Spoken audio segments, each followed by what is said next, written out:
Le songo est un jeu de stratégie de la famille des jeux de semaille.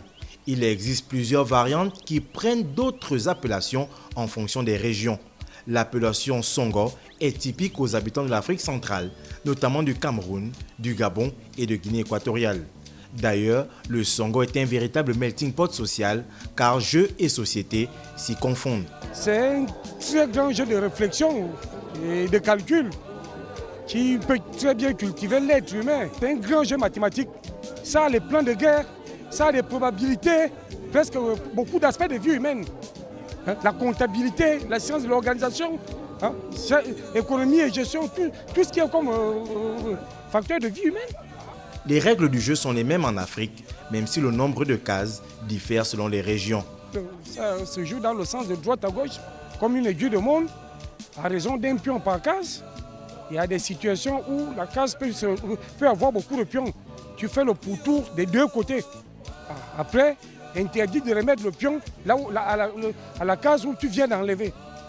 Interdiction de bouffer 5 pions. On bouffe 2, 3, 4 au côté adverse. Donc 14, à partir de 14 jusqu'à 21, plus 7, tu gagnes un pion après avoir fait le pourtour des deux côtés. Vivi, qui est reconnu aujourd'hui comme l'un des meilleurs de sa génération, si ce n'est le meilleur, pratique ce jeu qui sous-tendait autrefois une façon religieuse et mystique de vivre la vie depuis qu'il est tout jeune. J'ai commencé à jouer à l'âge de 7 ans, 8 ans. Je battais déjà les grands joueurs du village, mes propres parents dans la famille, sans oublier même les vieux papas de là où je fréquentais à Mondoumé-Sangui, dont l'établissement se retrouvait à 3 km de chez nous. Le champion, qui a d'ailleurs bien entamé sa compétition avec 3 victoires en autant de rencontres, a fait une véritable découverte. Il y a un arbre qui produit ça traditionnellement. Cet arbre, je ne connais pas le grand nom français, on n'a que le nom enfant.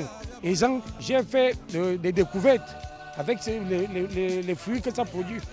À part que ça produit les pions de songo, on prépare avec, si on casse le pion, il y a un noyau blanc qui vient dedans.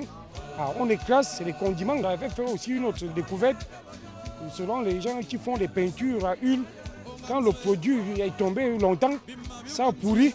Donc la pâte de ça peut même laver la peinture à huile comme le pétrole.